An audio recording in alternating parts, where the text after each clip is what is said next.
ओम शांति। आज 1 मई 2025। आज बाप दादा के अनमोल मधुर महावाक्य सुनते हैं। मीठे बच्चे, तुम बेहद के बाप से बेहद का वर्षा लेने आए हो। यहाँ हद की कोई बात नहीं। तुम बड़े उमंग से बाप को याद करो तो पुरानी दुनिया भूल जाएगी। आज की मुरली में प्रश्न है, कौन सी एक बात तुम्हें बार बार अपने से घोट कर पक्की करनी चाहिए? उत्तर है, हम आत्मा हैं। हम परमात्मा बाप से वर्षा ले रहे हैं। आत्माएं हैं बच्चे, परमात्मा है बाप। अभी बच्चे और बाप का मेला हुआ। यह बात बार बार घोट घोट कर पक्की करो। जितना आत्मा अभिमानी बनते जाएंगे, देह अभिमान मिट जाएगा। आज की मुरली में गीत बजा है, जो पिया के साथ है। ओम शांति। बच्चे जानते हैं कि हम बाबा के साथ बैठे हुए हैं। यह है बड़े ते बड़ा बाबा, सबका बाबा है। बाबा आया हुआ है। बाप से क्या मिलता है, यह तो सवाल ही नहीं उठता। बाप से मिलता ही है वर्षा। यह है सबका बेहद का बाप, जिससे बेहद सुख, बेहद की प्रॉपर्टी मिलती है। वह है हद की मिल्कियत। कोई के पास 1000, कोई के पास 5000 होगी, कोई के पास 10, 20, 50 करोड़, अरब होंगे। अब वह तो सब हैं लौकिक बाबाएं और हद के बच्चे। यहाँ तुम बच्चे समझते हो हम बेहद के बाप पास आए हैं बेहद की प्रॉपर्टी लेने। दिल में आश तो रहती है ना, सिवाय स्कूल के और सत्संग आदि में कोई आश नहीं रहती। कहेंगे शांति मिले, वह तो मिल नहीं सकती। यहाँ तुम बच्चे समझते हो हम आए हैं विश्व नई दुनिया का मालिक बनने। नहीं तो यहाँ क्यों आए? बच्चे कितनी वृद्धि को पाते रहते हैं। कहते हैं, बाबा हम तो विश्व का मालिक बनने आए हैं। हद की कोई बात ही नहीं। बाबा आपसे हम बेहद स्वर्ग का वर्षा लेने आए हैं। कल्प कल्प हम बाप से वर्षा लेते हैं, फिर माया बिल्ली छीन लेती है। इसलिए इसको हार जीत का खेल कहा जाता है। बाप बैठ बच्चों को समझाते हैं। बच्चे भी नंबरवार समझते हैं। यह कोई साधु संत नहीं है। जैसे तुमको कपड़े पड़े हैं वैसे इनको पड़े हैं। यह तो बाबा है ना। कोई पूछेंगे किसके पास जाते हो? कहेंगे हम बाप दादा के पास जाते हैं। यह तो फैमिली हो गई।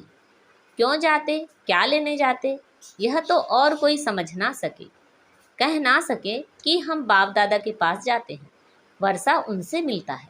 दादे की प्रॉपर्टी के सब हकदार हैं।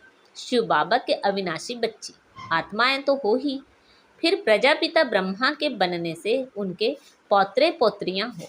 अभी तुम जानते हो हम आत्मा हैं। यह तो बहुत पक्का घोटना चाहिए।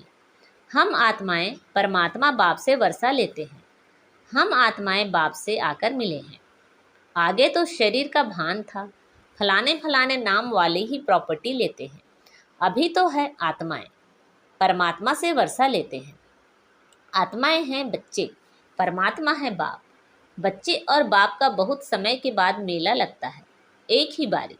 भक्ति मार्ग में फिर अनेक आर्टिफिशियल मेले लगते रहते हैं। यह है सबसे वंडरफुल मेला।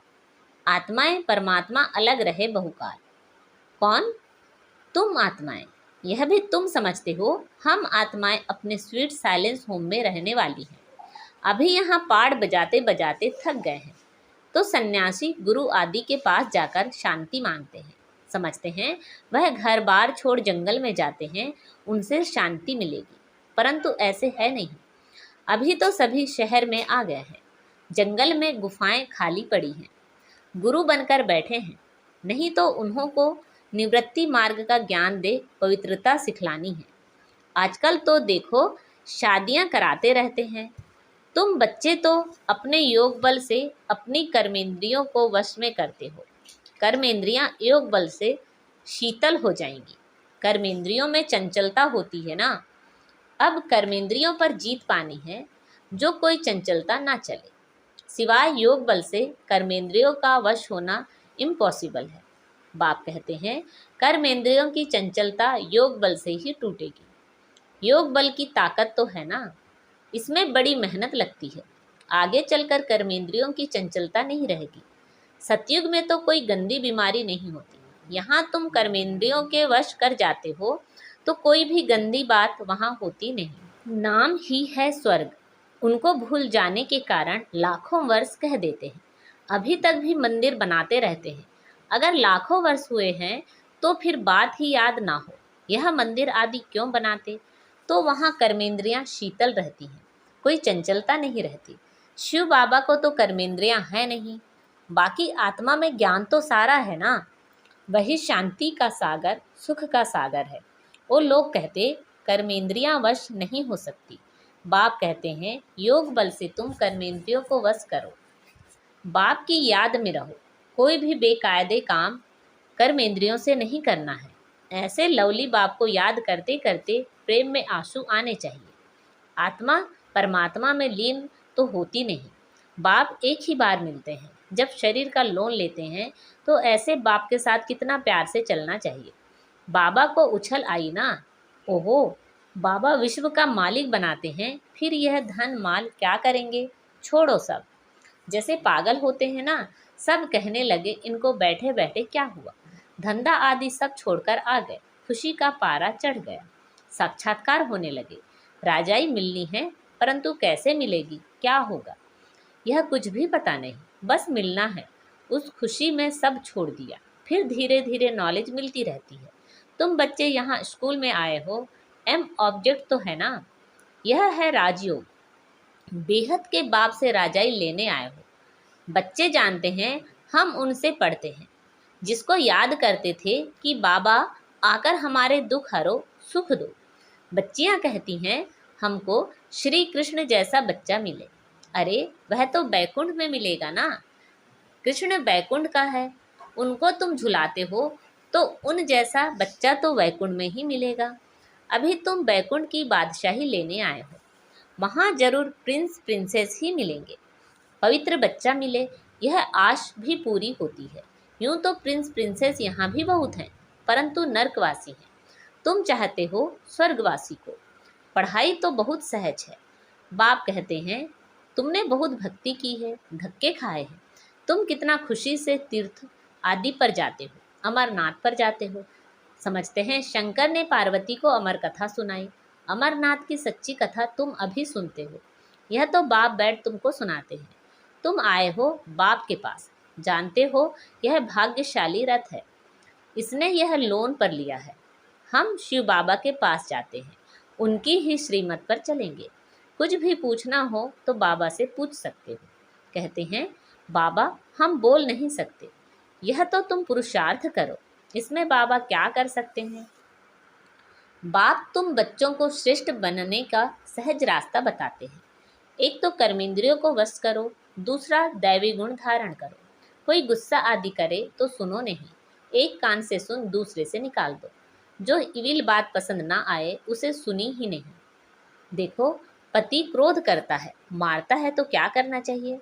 जब देखो पति गुस्सा करता है तो उस पर फूल बरसाओ, हंसते रहो। युक्तियां तो बहुत हैं। कामेशु क्रोधेशु होते हैं ना। अबलाएं पुकारती हैं, एक द्रौपदी नहीं सब हैं। अब बाप आए हैं नंगन होने से बचाने। बाप कहते हैं इस मृत्यु लोक में यह तुम्हारा अंतिम जन्म है। हम तुम बच्चों को शांति धाम ले जाने आया हूँ। वहाँ पतित आत्मा तो जा ना सके, इसलिए मैं आकर सबको पावन बनाता हूँ। जिसको जो पाठ मिला हुआ है वह पूरा कर, अब सबको वापस जाना है। सारे झाड़ का राज बुद्धि में है, बाकी झाड़ के पत्ते थोड़ी ही कोई गिनती कर सकते हैं। तो बाप भी मूल बात समझाते हैं। बीज और झाड़, बाकी मनुष्य तो ढेर हैं, एक एक के अंदर को थोड़े ही बैठ जानेंगे। मनुष्य समझते हैं भगवान तो अंतर्यामी है, हरेक के अंदर की बात को जानते हैं। यह सब है अंधश्रद्धा। बाप कहते हैं तुम हमको बुलाते हो कि आकर हमको पतित से पावन बनाओ, राजयोग सिखाओ। अभी तुम राजयोग सीख रहे हो। बाप कहते हैं मुझे याद करो। बाप यह मत देते हैं ना, बाप की श्रीमत और गत सबसे न्यारी है। मत यानी राय, जिससे हमारी सदगति होती है। वही एक बाप हमारी सदगति करने वाला है, दूसरा ना कोई। इस समय ही बुलाते हैं, सतयुग में तो बुलाते नहीं हैं। अभी ही कहते हैं सर्व का सदगति दाता एक राम। जब माला फेरते हैं तो फेरते फेरते जब फूल आता है तो उनको राम कह आँखों पर लगाते हैं। जपना है ना एक फूल को, बाकी है उनकी पवित्र रचना। माला को तुम अच्छी रीति जान गए हो। जो बाप के साथ सर्विस करते हैं उनकी यह माला है। शिव बाबा को रचता नहीं कहेंगे, रचता कहेंगे तो प्रश्न उठेगा कि कब रचना की। प्रजापिता ब्रह्मा अभी संगम पर ही ब्राह्मणों को रचते हैं ना। शिव बाबा की रचना तो अनादि है ही, सिर्फ पतित से पावन बनाने के लिए बाप आते हैं। अभी तो है पुरानी सृष्टि, नई में रहते हैं देवताएं। अब शूद्रों को देवता कौन बनावे। अभी तुम फिर से बनते हो। जानते हो बाबा हमको शूद्र से ब्राह्मण, ब्राह्मण से देवता बनाते हैं। अभी तुम ब्राह्मण बने हो देवता बनने के लिए। मनुष्य सृष्टि रचने वाला हो गया ब्रह्मा, जो मनुष्य सृष्टि का हेड है। बाकी आत्माओं का अविनाशी बाप शिव तो है ही। यह सब नई बातें तुम सुनते हो। जो बुद्धिमान है वह अच्छी रीति धारण करते हैं। आहिस्ते आहिस्ते तुम्हारी भी वृद्धि होती जाएगी। अभी तुम बच्चों को स्मृति आई है, हम असुल देवता थे, फिर 84 जन्म कैसे लेते हैं। यह सब राज तुम जानते हो। जास्ती बातों में जाने की दरकार ही नहीं है। बाप से पूरा वर्षा लेने के लिए मुख्य बात बाप कहते हैं, एक तो मुझे याद करो, दूसरा पवित्र बनो, सुदर्शन चक्रधारी बनो और आप समान बनाओ। कितना सहज है, सिर्फ याद ठहरती नहीं है। नॉलेज तो बड़ी सहज है। अभी पुरानी दुनिया खत्म होनी है, फिर सतयुग में नई दुनिया में देवी देवताएं राज्य करेंगे। इस दुनिया में पुराने ते पुराने यह देवताओं के चित्र हैं, वह इन्हों के महल आदि हैं। तुम कहेंगे पुराने ते पुराने हम विश्व के महाराजा महारानी थे। शरीर तो खत्म हो जाते हैं, बाकी चित्र बनाते रहते हैं। अभी यह थोड़े ही किसी को पता है। यह लक्ष्मी नारायण जो राज्य करते थे वह कहाँ गए, राजाई कैसे ली। बिड़ला इतने मंदिर बनाते हैं परंतु जानते नहीं, पैसे मिलते जाते हैं और बनाते रहते हैं। समझते हैं यह देवताओं की कृपा है, एक शिव की पूजा है, अव्यभिचारी भक्ति। ज्ञान देने वाला तो ज्ञान सागर एक ही है, बाकी है भक्ति मार्ग। ज्ञान से आधा कल्प सद्गति होती है, फिर भक्ति की दरकार नहीं रहती। ज्ञान भक्ति वैराग्य।